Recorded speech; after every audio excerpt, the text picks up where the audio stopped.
Boys is getting quiet. Go on and get crunk. Head back to Longview, Kelly popping trunk. I ain't even tripping. Riding and I'm sipping. Let me come through, 4-4 steady tipping. On that new lap. Watch the trunk crack. Let me sit sideways, CB running back. Maybe AP, maybe AD. I ain't even tripping cause we some athletes. Messing with Smitty in the summertime. He get pissed if we don't make our time. But we gon' get it, cause we gotta finish. Nebraska Horn Hustlers, man, we diminished. Put them boys little, paint like a skittle. I ain't even tripping, I ain't never double dribble. Cause I'm a player from the Himalaya. Let me sit sideways, man. Maybe back door, maybe fall off. Sipping codeine cause I gotta kill a cough. Let me sit sideways in the big Benz. Oh, you boys, they my brothers, they my friends.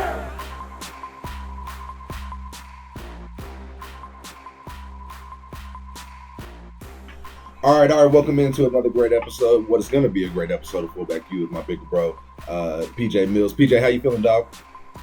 I'm all right, man. How you doing? I'm doing great, man. First, hey, I know we OU didn't play, so it's OU La Familia all day, like you say. But we had a huge boxing match last night, and you the boxing guy. I think a lot of people were upset, PJ. I don't know why they were upset. I thought it was a good match for what I was expecting. I mean, the guys are older. I want to hear your thoughts first, and I'll tell you my thoughts. I'm gonna surprise you. I didn't watch it. Really? I didn't want to see two of the greatest fighters I've ever seen. Do that. Well, not necessarily. Yeah, the old part, but the rules where there's no knockout, no this, no that, no that. So that limited it for me. And then when they try to change it on the back end, I was like, this is not put together right. It wasn't. It was hilarious though. Snoop Dogg commentating. Yeah, I heard it was basically the Snoop show. It was. From I saw a little bit on on Facebook, not Facebook, but ESPN, another outlet. Yeah. Another outlet I saw a couple of things that looked like Mike was holding back. Because he may lose his stamina, but he doesn't lose his power. Right. You know what I mean? Yeah. So much. I don't know. I get it. Mike made 10. Roy made whatever he made. I'm happy they got some money, but I never really looked at it as like a real event. Yeah, I got you. It was cool though, man. The jokes. Snoop said it looked like two of his uncles fighting at a barbecue. Yeah, it's like, but that's Mike Tyson. That's Mike Tyson and Roy Jones. You're right. Nate Robinson got knocked out. I don't want to see legends clown like that. You're right. Nate Robinson got knocked out. He's a legend. He got clowned. He's a legend in basketball. He got clowned in the basketball there in the boxing ring. The thing about him is, what last night did? What's that? Last night, to the novice, not the people that really love sports, but the novice or the people that want to be on the jokes. You took a Division I athlete that played at Washington in football. He was good enough to play D1 in football. Then he goes to the NBA for, I think, maybe 10 years. So a guy that was a D1 athlete in football, then goes pro in basketball. He's getting clowned because of one night. And that will be, for a lot of people, how they remember him. Yeah. No, you're 10 right. 10 years NBA, 3-time, I think a 2 or 3-time dunk champion, and a Division I athlete in a different sport. And all they're going to talk about is him, who was not a boxer, losing to one. That's how people get down, though. That's cool. No, but again, some of that got to be on him. Some of that got to be on him for jumping in that ring. Yeah, he was popping off, dog. It was just an interesting night. Shout out to, I didn't pay for it, PJ. I went with the hood hookup, Periscope. So shout out to all the Periscopers who. You got a cable ray out there? What you got? You got a cable ray out there? They don't know nothing about cable ray. We don't need to incriminate nobody. But no, it's an app where people be filming the TV, and so shout out to them. They ordered, and I don't know what like I said, man. But if anybody sees that, I didn't do it. But anyway, PJ, football over the weekend. Alabama was great. We didn't have OU. They got delayed. Baylor upsets, quote unquote, upsets K-State. Iowa State seemingly clinches. If they win, I believe they play West Virginia, gets in. into the Big 12 championship. Notre Dame had I believe, a good victory against North Carolina. Right. What was your thoughts over the weekend?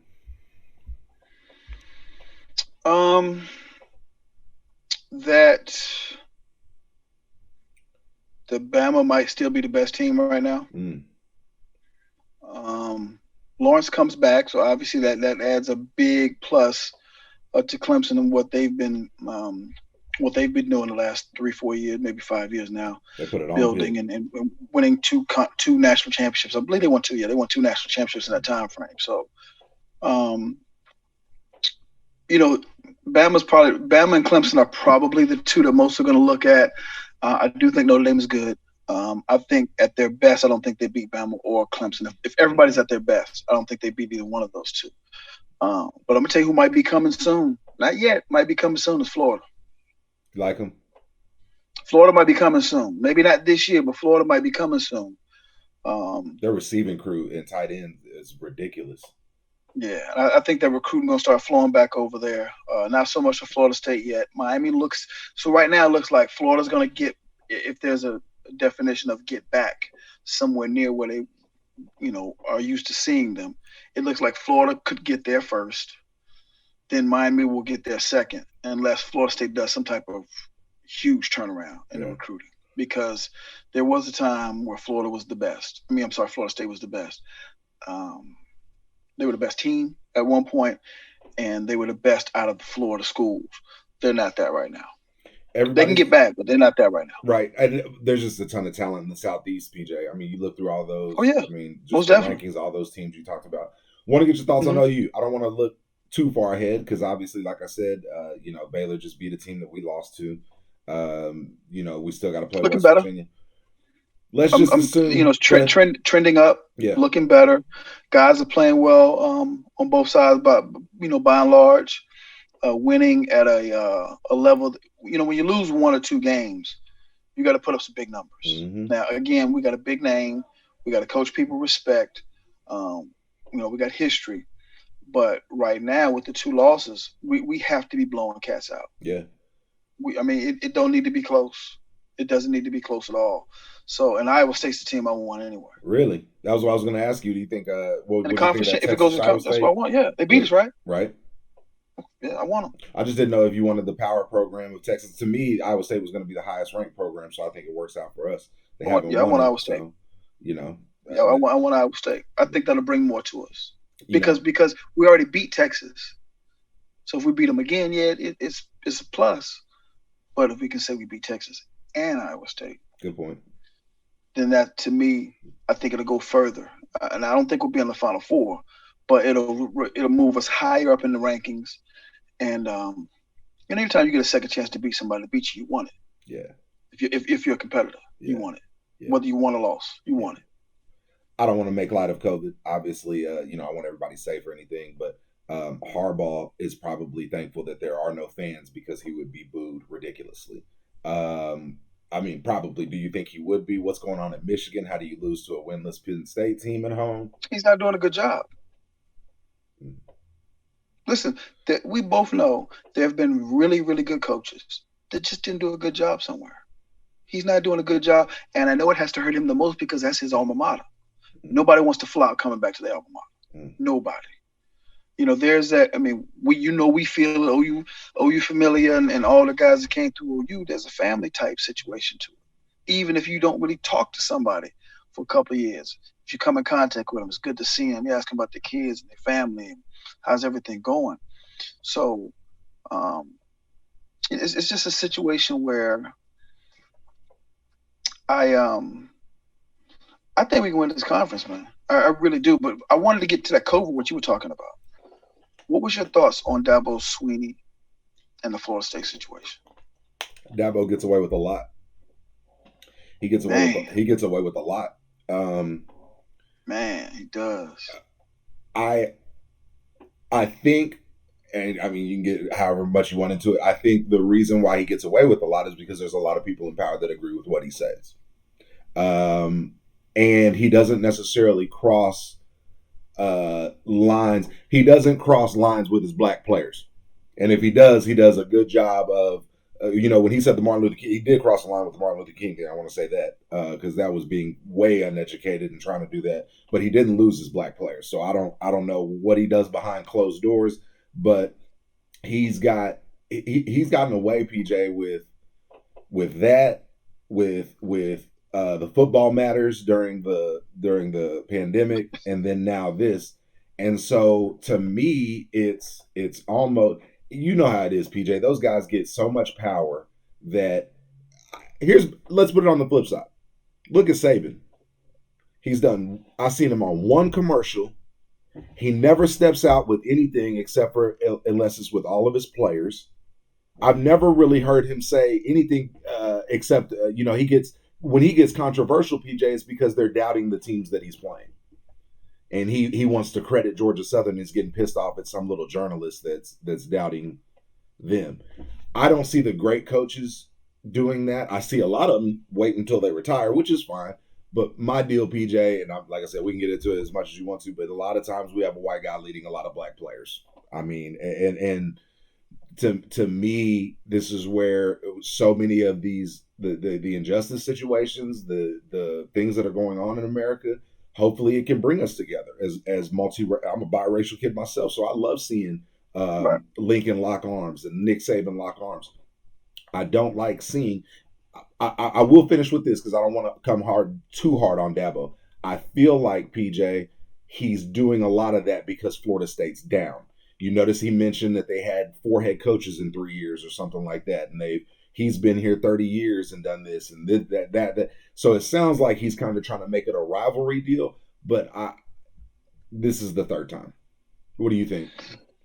Well, I didn't like the way he handled that situation. First of all, and at any point, if I'm saying something that's not correct, set me straight. First of all, didn't he bring somebody on the plane with him that had corona? Ooh. At one point during the week, right? That's the way I understood it. If it's not that, then let me know. But so then you take someone onto the plane that had COVID or has COVID symptoms, however the reality of that is, and you take them to the game, and Florida State is uncomfortable with that and don't want to play the game that day, and you're mad at them. You're mad at Florida State, and then saying that they're scared they're gonna lose. Name me one epic college team, one epic college university that hadn't lost, I guess, smacked up before. Real. All of us have. Real. So you ain't gonna play football because you're scared you may lose the game? Man, competitors don't think like that. Real. Nobody wants to lose, but I'm not gonna say, whew, I'm going to play that 95 Nebraska because we might lose. Nah, I want it. I want to test myself against who they consider is the best. We, as a team, want to test ourselves with who they think is the best. That's what competition is about. You don't run from it. You run to it. So I just think that, it goes back to that situation with Kelly. I forgot his last name. His quarterback before the one he has now. The transfer to Missouri. Kelly Bryant. Kelly Bryant was there and was a good quarterback. I'm not saying he's on the level of this kid that they got now, but he's a good quarterback, and he helped you win one of the most important games of that season, which was the A&M game. So is 4 games in, he gets benched. Trevor Lawrence is better than him. I'm not denying that. My issue is not the benching. My issue is there's a kid that came here and played for you, gave you everything you had. And when he and you know that Lawrence is better than him, as far as I know, all I heard him ask is, can I go somewhere else so I can get next year to try to prep and get in the NFL? Right? So Dabo benched him, which means you lost faith in him and you thought somebody else was better. That's your job to do that. I'm not mad at that. The issue is, it came across to me as Dabo had an issue with him leaving the team. You don't understand that he did that to try to put himself in a better situation to get into the NFL? And that's you ain't playing him. That's a great point. You're not playing that. You're not playing that guy. JD, when y'all won the national, when OU won the national championship in 2000, were there secretaries that had national championship pendants? I remember Switzer used to do that. They'd have pendants and and replica ring, Oh yeah, celebrating with everybody. yeah. This kid played for you in the year that you won that championship and won probably the second biggest game of the year when they lost to A&M, because that could have changed everything. Mm-hmm. And because he wants to go somewhere else, he didn't talk. I didn't hear him talk bad about the program when he left. Did you? No, but that's the old school versus new school mentality, and you're right. And you've got to be with the transfer portal. Listen, Dabo right. is not. Dabo ain't that old school. Right. Dabo played football in the 90s in college. Right. He's not that old school. That's what I'm saying. But he's not that old school. That part of it used to be unacceptable to transfer at all, and he's trying to carry that over. And it's not that way no more, PJ. It's not that way no more, and it shouldn't be that way. Because he can go leave for Alabama tomorrow and go coach for the SEC championship if he wants to. Or if something happened. He's a tremendous coach. He's built a tremendous program at Clemson. I don't take people's accomplishments away from him. That's not fair. But the fact that he feels like he's on top or right up there with Nick Saban at this particular point in time as far as in his college career as a head coach, I get that. But there is a responsibility in winning too. And getting mad at a kid for going somewhere else after you benched him shouldn't be one of those things. That's real. Especially when it's a senior year. I can say if you were saying that it was freshman, senior year. Come on now. That's ridiculous. That's real. What do you think about what's going on in Texas? What do you think they do? You think Tom Herman stays? What? I think it depends on who they can get. I think they're looking for sure. They need to be. I'm not saying that Herman can't coach. I'm saying he's not getting the job done in Texas. There's a difference in that. Yeah. We've seen coaches who don't do well one place and go to another place and it works for them. And it's just kind of how it is, right? So I'm not saying that Herman can't get another head coaching job. Heck, he beat us and beat Florida State. Beat Florida State in the bowl game, came back and beat us the first game of the year a few years ago. So I don't think that he can't coach.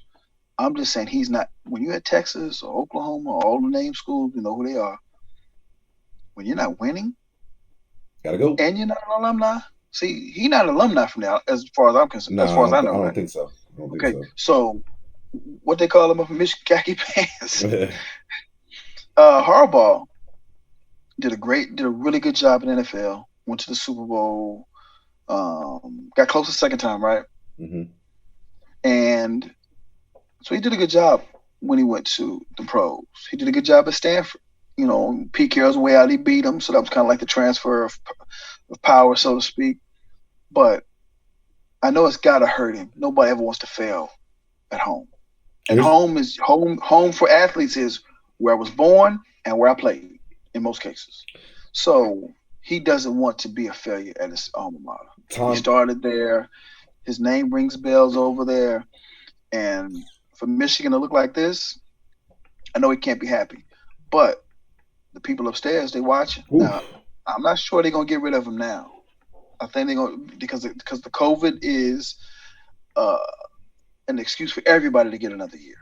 If you like the person, if you think they can do the job. But if you don't, this is the perfect time to get rid of some people too. So we're gonna see what these schools really think about what their coaches are doing. Real. Well, one, I think just because you don't work someplace doesn't mean that you can't get it right somewhere. Oh yeah, else. absolutely. I'm not saying that. I'm just saying he's just not getting it done in Michigan. And Michigan looks pathetic right now. And I hate it for Franklin too. If I'm gonna say it about Harbaugh, I'm gonna say it about Franklin. Franklin, you can't be 0-5, and you also got possibly some things going on in the Penn State program. You know what I'm talking about? Mm-hmm. So both of them will probably have to watch their back. Tom Herman went to Cal Lutheran, but then he got a master's from Texas. So I guess I don't know if that. Yeah, so a little. Maybe that's a Texas tie. I get it. There you go. And then Harbaugh, I'm kind of with you. I mean, he's done he's done a little bit of recruiting in Florida, and I think that the higher ups are pretty happy with that. And I think that it's. But I also think just kind of what we've talked about on this show is just he's probably headed to the NFL. I mean, I don't know that PJ, Herman? No. Harbaugh. Oh, okay, yeah. Harbaugh will go back to the NFL. Yeah.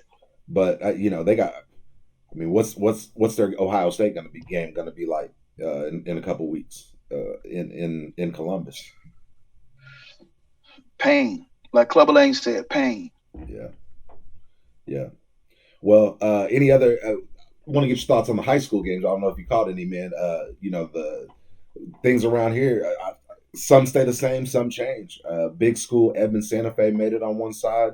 They got a really, really talented receiver, PJ Talon Chetron. And I Can we get him? Yes, we did. Actually, he's committed here.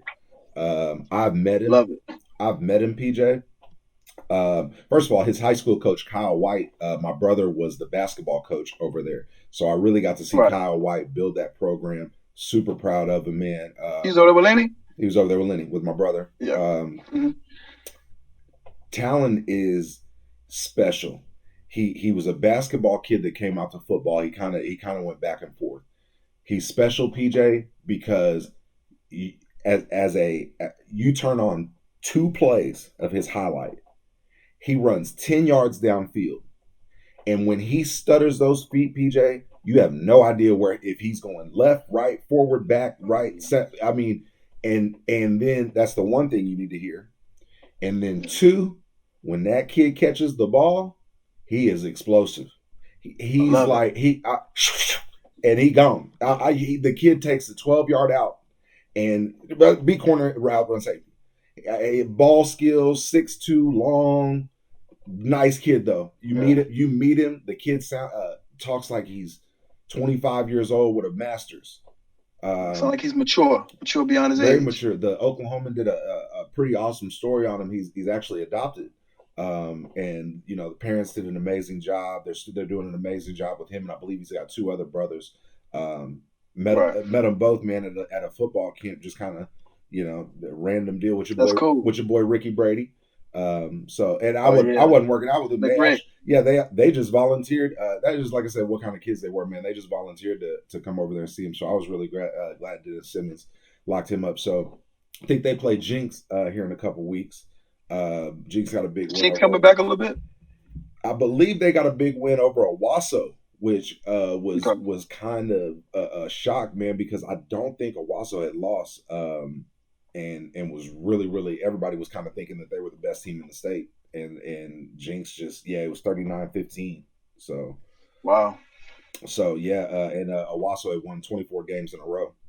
So they upset them there. So it'll be it was getting busy then. Santa Fe and Jinx. And I mean, you can talk about that one before we go to the next ones, but PJ, you've heard that name Jinx before.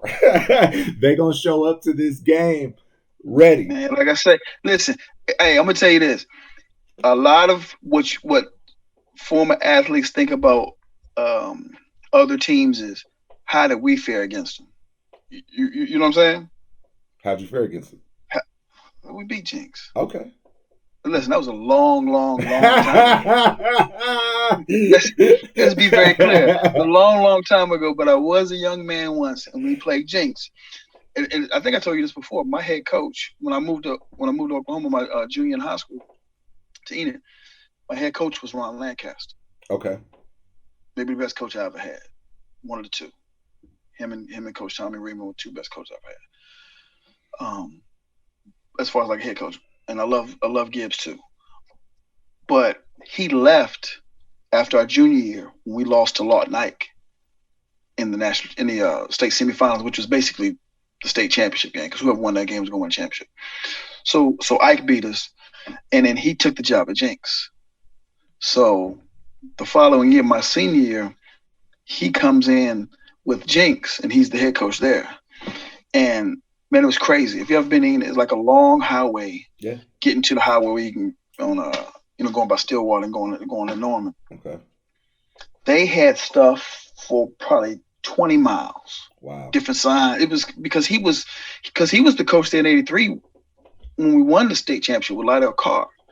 So he had been there for a while. You know what I mean? And he was one of the best coaches ever. Fullback, baby. So, Lydell Carr, fullback, baby. Oh, yeah, all day long. Yes, sir. All day long. all day long. Okay, sorry about that. You need the guys with them thick necks. Yeah. I've been trying to get him on here, man. Him, Kenny King. We FullbackU for a reason. Yeah. You know. You know who I think would be interesting for you to get on? Who that? Maybe the most underrated OU player of the 2000s. Maybe. Who you got? I don't see how Kenny Stills don't get more love than he gets. Oh yeah.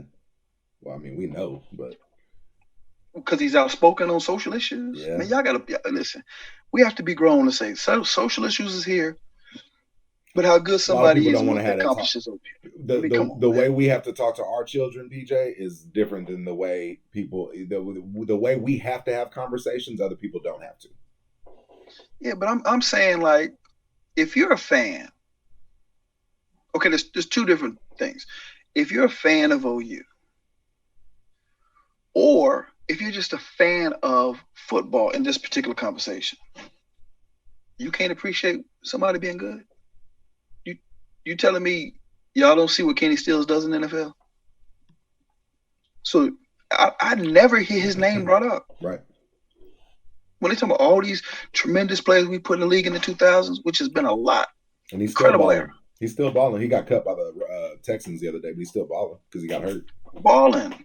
Now, again, it's unfortunate that if you're willing to speak out, some people will hold that against you sometimes with your job. But I respect the fact he did it anyway. But even more, I respect his talent and what he does on the field. Real. And I mean, when they talk about OU pro players, how many times does his name come up? Not much. I mean, that kid gets big. Cat right. gets busy. You're right. You know what I mean? I would love for you to have a conversation with him. I can definitely try. You two talking? Yeah, I would like that. I can definitely try. That's what's up. Another game. Bigsby's going for their 6th title in 7 years. Got a little tailback that's really, really good. Bigsby got a little domination going on, a little dynasty right now. They do, man. They do. Tons of talent, tons of kids. And, man, shout out my brother Jay Corbin. Okay? PJ, guy went to Carl. He was Carl Albert Titan with me. Came to OU. Nice. Came to OU. Just was a regular student. Got immediately into the coaching world. He's coached everywhere, man. Art. Broken Arrow, Union, Dell City. Went out to Choctaw. Beat Stillwater the other day. Make Choctaw's first state championship since 1960. Man, super proud of my. Oh, they won state championship. They're making the state championship for the first time. Oh, okay. So they play big. Well, making it is a huge accomplishment. So they've got a DB. So who are they playing? It'll be Bigsby Choctaw for the small 6A.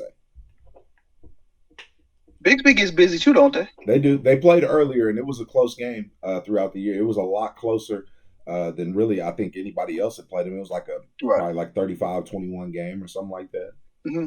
So right, got a good thing going on. Congratulations, man! This is a fun time of the year. It is, and you got that team over at East Midwest City, Carl Albert, just climbing their way. We're able to host the semis this Friday coming up. Got undefeated Collinsville coming to town. Hey, we got to play well, man. We got to play well, PJ. So and then on the other side, two very familiar names, McAllister and Bishop McGinnis, going to be going at it for us to hopefully keep that. We got to keep that five. We got to get that 5-peat, PJ.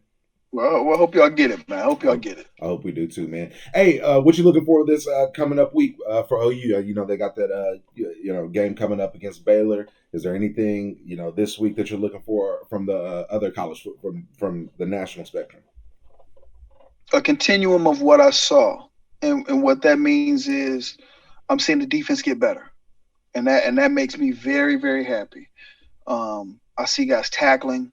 Obviously, I mean, we've talked about Buki, I think the last one or whatever, but the cat can play. So get rid of some of the antics that may cause your team an issue. And you listen, anybody know me know I was flashy and wanted to be seen and all that stuff too. So I'm not trying to be the old man to some of the younger people. I'm just saying it's one thing, show off a little bit, have a little fun, but don't do something that's going to take it away from you. Yeah. The yardage that you've gained or something like that. But I'm excited where I see the defense because I've been used to offense being really, really good. Now, this isn't as good as some of the offenses in the recent past, but it's a really good offense. But the defense is what I'm excited about, because I think through those, what we go 4 out of the 6 times in the Final Four. Mm-hmm. I think if our defense was better, we'd have got at least one of the championships. I wouldn't have been that LSU one. We're gonna be that one. Yeah.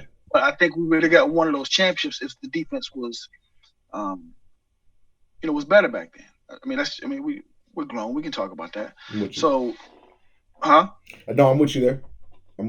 So I'm glad that the defense is stepping up. Grinch looks like he's, getting in the groove with the guys. Guys are tackling in space, and you're gonna have some mess ups. I mean, you're human, but I just see a team building defensively, and that's what I want to see. It really is. Jarrell told me to tell you he couldn't come today. He told me to tell you what's up.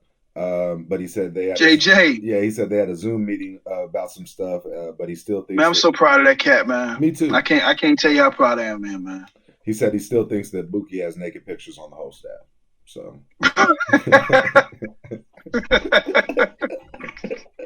Not just that's JJ. He's moved up to the whole staff. He's moved up to the whole staff, and now he's gonna call him Booby. He's gonna call him Booby as the nickname for the naked pictures, probably. Hey, and they better be ready. Hey, I want to see 29 have that rock. Yeah, with you there. Hey, they gotta come to play, man. Baylor, you know how Baylor is. They're not gonna do. No. It's not gonna be an easy game. Yeah. No. I'm not saying because we won the last game or the game before that we're gonna win the next one. No, it's 1 week at a time. Hopefully, with these wins, they get more confident in what they're doing, what they're asked to do, and what they're capable of doing, rather than thinking, "Oh, we got it now. We can go back to doing what we used to do." No. Real. You got to keep going forward. So, it's like anything else. Everything in football starts at the line of scrimmage. The offensive line gives you versatility. If you can run block and pass block, it opens up the playbook. D-line, they can shut it down, and shuts down your playbook. So the line of scrimmage is where everything starts, and then we go from there. But I've seen growth in this team. It doesn't have, from the beginning of the season, the star names and the proven players that we've had in the past on the offensive side, on the recent offensive side, but I see some people stepping up. And I think that one of the things that helped is when, Coach put my man on the sideline and let him see a little bit of the Texas game from the sideline and then put him back in. So I think sometimes when that bench is a motivator. It sounds funny. It sounds cliche, doesn't it? Until something like that happens. That bench is somewhere you don't want to be. That bench has made a lot. That bench has made a lot of star players quit their first year. It's shit that I still deal with kids, and people. When you're involved, PJ, with so many kids these days, and it's so transparent, I almost tell my kids this, and this is why I hope fans can understand and respect that when you're talking to people and tweeting these kids and recruits and things like that these are kids that are making decisions when they're 18, 19, 20 years old, when they've been the top of the top, and then they're going to the bottom of the bottom. So they need your support the same way you was hyped when they signed. You need to be hyped when they scout team. You know what I'm saying? You need to be. I was so proud, PJ. One of my kids, Jason Taylor, who's at OSU, scored a damn special teams touchdown because he knows how to be right center and right guard on the front line of kickoff return. Right. Because there was some trainer in high school that told his ass he better be ready to play special teams and work his way up through that. And now look at him. He makes a game-winning pretty much a touchdown that changes the momentum of the game. Looks like a smart player. Right. And again, PJ, you know the nonverbals of college football. Every player on their team is slapping him on the head, celebrating like crazy with him. What's that mean? Yeah. His teammates love him. We had a guy like that. His name was Keith Sparks. Ready for him to blow somebody up running down the field. Everybody has 1, 2, or 3 of those guys. For sure. I know exactly what you're talking about. And you can comment on it. That the grind is real, PJ. It gets more and more real as it goes. And people need to understand that, just like we talked about with Dabo, that other kids are going to leave. That people are going to leave and go certain places. And lastly, and I will finish with this, is there's a lot of kids that have stuck around because old JD has been in their area. There's kids that I talk to on a weekly basis of, You're not transferring. You have a Power 5 scholarship. You are not leaving until you get another Power 5 scholarship. You have this. You decided to do that. You need to finish it out. You need to think of a business decision. It's 5 years of your life. I know it sucks. I know it hurts not playing. Right. I know they're playing a freshman over you. I know they're giving the senior every problem. It is what it is. But what you're doing, you're doing the right thing. You know, some people call it the big homie syndrome. I like that. You know, the guy that's been there, done that, did it right, did it wrong. Can tell you the consequences in the road that both is gonna lead you. And then you get away from the big homie. Then you get just that former player or older player that sees something in you and just pulls you to the side. You know what I mean? I remember my freshman year, and Gab was coming back. I think he was finishing up a degree or getting a master's. I forgot which one it was. That's my first time meeting him. And, you know, Gad's name rings bells. It was ringing bells everywhere, even back in Virginia. I'm like, that cat's smooth. You know what I mean? He was, I mean, we know what that was. But when I finally met him, he was like, hey, man, the thing I think that you need the most is to, one, believe in yourself, obviously put God first. But he said, you're going to have to be able to go through the ups and downs of this college football thing. Mm-hmm. I said, what do you mean? He said, they're going to try to bring people in here every year better than you. All day, every day. You got to be ready for that. You got to be ready for that. Yeah, you look like you can be playing now, but 2 or 3 guys can come. So don't think just because you're a freshman and you're playing, don't mean it's going to always be that way. You got to grind every day because they watching. They watching every day to see if you're taking this serious. He says because their livelihood is on the line if you don't do that. He said it's hard to get head coaching jobs, especially head coaching jobs the caliber of Oklahoma. So, yeah, it's the coach's job to get y'all ready, but it's y'all job to get yourself ready too. Yep. He said, I see the talent in you. I need to see the drive and the consistency. At the end of the year, he said, yeah, I see it. What you going to do next year? Mm-hmm. You know what I mean? It was never down talking. It was like big boy talk. It's got to be every week. It's got to be every day. Because somebody coming for your spot. Like you and I both said, the bench was the thing that scared me. I wasn't scared of nobody on the football field, but the bench scared me. So I always appreciated the big homie for the small talks we had like that. Gab was a great player, an even better person. So, yeah, I mean, just, when you meet that. And when I met Jamel, he said something. He said, don't do what I did. He said I was cocky and felt like I could do anything. And he also said this too. He says, be cognizant of the people that help you. And be cognizant of not being rude to somebody just because you think you can. Because you never know where your blessing's going to come from. So do your best to try to be the best person you can be and the best athlete you can be.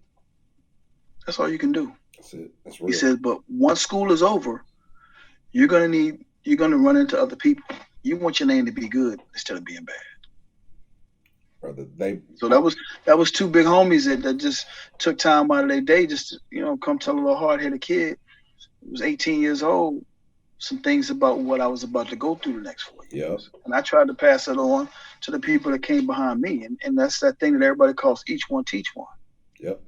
You know what I mean? Each one teach one. If you got the information, you're wrong for holding it if you don't give it to somebody else. And then let them take from whatever you said what penetrated them the most, what they got the most. They may not get the whole conversation, but if it's 1 or 2 things that they didn't think about, then now they'll at least try to and maybe implement. That's all you can say you can do as a big homie or a leader or a big brother, whatever you want to say. Yep. Far too many times we got these jewels and just try to keep it to ourselves. We got to tell them the good and we got to tell them the bad we did. Because if you don't mention the bad, you know what I'm saying? Sometimes you got to mention, sometimes they'll listen to the issues that you had to go through that you were lucky to go through because you could have been out of school. When you tell them those stories too, then they start to grasp it more. Because you don't want to just say, just make it just about the football. We know that's what the main thing is. But you also got to make it about school. Because if you don't do the school thing, you won't be here playing football. Yep. They got. So I appreciated all that. They got to get used to having their feelings hurt. You know, it sucks because, you know, up until then, again, you've never had your feelings hurt in class, outside of class, in football, you know, in the weight room, in running. You've never had your feelings hurt. JD, the story you said about bringing somebody in reminded me of when, you know, me and Kiwan got put in my freshman year. We both win Newcomer of the Year, right? Yeah. A week later, we host Peyton Hillis, who's the #1 fullback in the nation, who ended up being on the cover of Madden. Comes down between us and Arkansas. Probably didn't come because I was there, but I mean, like you said, the following year, Kiwan had to deal with Adrian Peterson, #1 running back in the nation. I mean, you can't have feelings, bro. You especially when Smitty was hitting us over the head like he was, and then what got me, PJ, was just the lack of time. It was the lack of time. You know, I liked studying. I like being prepared when I could go to class. But by the time we got home at 8 o'clock, I was tired. You know, you're only going to be able to study one class, really. You know, how much can you study? And, you know, before from 8, and then you got to be up at 5:30. You know? Yeah, no Bad doubt. memories, huh? No doubt. So, well, man, this is going to be a great pod, man. Hopefully we go get this win. You know, get past Baylor. Get to West Virginia, get that Big 12 championship, and then hopefully let the chips fall. Do you still think we have a chance for the playoff or no? You don't think we have a chance? Playoff? Yeah. I doubt it. I doubt it because I doubt it. I doubt it because of those 2 losses early to teams that I don't think at the end they'll look at the same way, particularly if we beat Iowa State. So no, I don't think we'll be in the Final Four this year. But I think that guys have learned a lesson from those 2 losses, and hopefully that carries over until next year. That's real. What do you think on that? Do you think we can get in the Final Four? I don't think so. I don't think so with the 2 losses. We would need a lot of help. I mean, we need the A&M's got to lose. I think what keeps us out, PJ, is Notre Dame. How many losses does A&M have? 1 to Bama. I know, but we got 2 already. Right, but they play Auburn. They play somebody. I think they play Tennessee. Yeah. So we just need We just need them to lose a game. We would need. I think Notre Dame's what keeps us out because they play Syracuse and then the ACC championship. So unless Syracuse pulls out the upset of the century, Notre Dame either the one thing that I think we would have to hope for is Notre Dame to beat Clemson again and send them out. I'm glad you brought that up. What is your thought process if, for some reason, Ohio State can't get to 7 games? Isn't there a number of games that the teams have to play to be in the Final Four? I'm not sure I thought it was 7. I'm not sure, but I'm not sure on that either. We can look it up and let everybody know. But yeah, I'm not sure on that one, PJ. But I just outside in, I think it would be a tragic not to get them in there, just because I think easily they're one of the top 3 teams in the country. Their receivers, Justin Fields is ridiculous. Their front 7's really, really good too. I mean, shout out to Michael the quarterback Penix from Indiana. They had -1 rushing yards. My man threw for 490 on Ohio State. I mean, put him on the back. You know, you got to be reading. The thing I like about that kid is he's a true quarterback. He doesn't look to run. You know, the narrative is a brother back there, dual threat. He gonna run it. No, he wants to throw the ball, and he throws it extremely well. Lefty, reads the quarter defense well. When he runs, it's so wide open. He's like, okay, well, I have to run. But that, to me, is the sign of a true quarterback, man, making all your receivers back. That Ty Freifogel kid's making so much money, it's ridiculous. So I don't know if you've seen that receiver. He's him, and then your boy from Bama, Devontae Smith. My goodness. He getting busy. Money. He eating. Money. Unguardable. Yeah. Unguardable. I mean, and just think about that. Remember in the early 2000s, Bama was not a wide receiver type place. Now they put out some of the best receivers. But that is acknowledging where the game is going. That is acknowledging what you need and being able to bring in what you need basically year in and year out. And that's why, when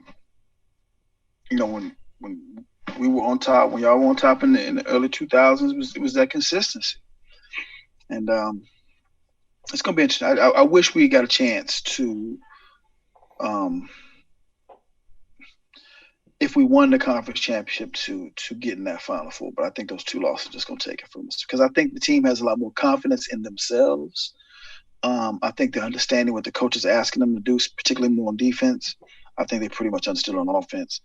Bench and Rattler worked. So I just think that if it was just 1 loss, I think we may have had a chance. But the 2 losses in the regular season, I don't see it. I'm with you.